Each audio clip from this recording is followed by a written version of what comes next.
Jadi supaya ini bisa terselamatkan, saya ke Pak Andi dulu nih sebagai wakil rakyat. Silakan Pak Andi.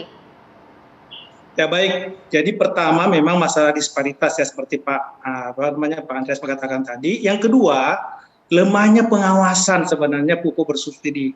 Ada namanya Komisi Pengawasan Pupuk dan Pestisida. Namun mereka ini nggak punya anggaran, sehingga ya di situ ada Dinas Pertanian, Kepolisian, Jaksa tidak bisa memantau ya adanya perpindahan pupuk, adanya mungkin di gudang disimpan atau mungkin ini sebenarnya oknum di distributor dengan pengecer ya, sehingga merugikan daripada petani kecil kita.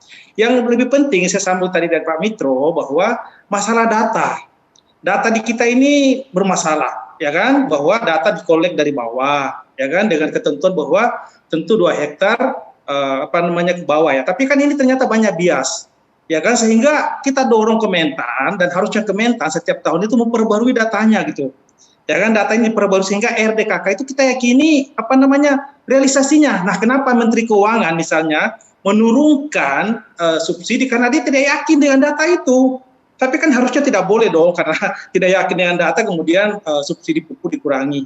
Nah, kemudian yang selanjutnya saya sampaikan tadi bahwa Pak Nugroho ya dan Pupuk Indonesia perlu ini transparansi aja ke publik, sampaikan Pak bahwa ya kalau memang komponen bahan pupuk komersil ini naik sampaikan aja, tapi ya diberikan harga yang tentu tidak naik sampai 70%, 60% itu kan, tapi harus ada acuan yang jelas gitu ya.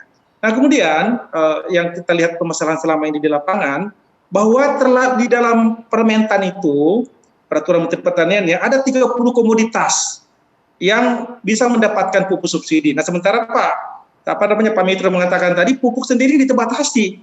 Nah, sementara yang kita katakan melindungi petani kita adalah tentu petani kecil. Okay. Mau itu adalah petani tebu, petani pajale maupun yang lainnya tetap harus mendapatkan pupuk subsidi.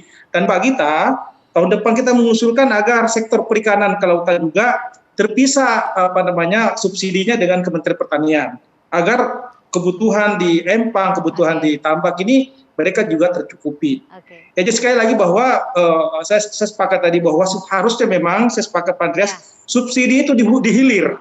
Ya kan, petani mendapatkan subsidi secara langsung atau harga yang disubsidi kepada produk pertanian kita. Itu ide itu Pak Andreas sudah saya sampaikan 7 tahun lalu di Komisi 4. Cuma kan eksekusinya kan di tangan Presiden. Okay. Ya temannya Pak Andreas ini kan atau di Kementerian Pertanian kan harusnya yang mengeksekusi ini kan, jangan jadi diskusi ya eksekusinya kapan? Okay. Mengeluh misalnya pupuk langka terus Presiden sendiri bagaimana langkah-langkah taktisnya gitu loh. Okay. Ya kan, kalau DPR kan bicara ya eksekusi adalah pemerintah, Presiden dan Menteri tentunya gitu. Baik, Pak Andreas silakan singkat. Ya, memang persis seperti yang disampaikan oleh Pak Andi. Sebenarnya mekanismenya yang harus kita rubah.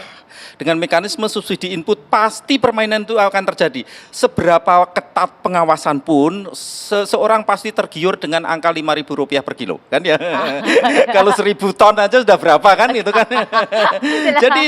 Jadi itu untuk itu betul, dan ini sebenarnya sudah kami sampaikan ke Presiden juga di Rembuk Nasional juga bahwa ini segera mekanisme subsidi ini diubah. Subsidi dinaikkan yes, tapi jangan subsidi input, tapi perlindungan harga dan direct payment ke petani. Itu. Makasih. Saya ini cuma mikirnya maunya pemerintah.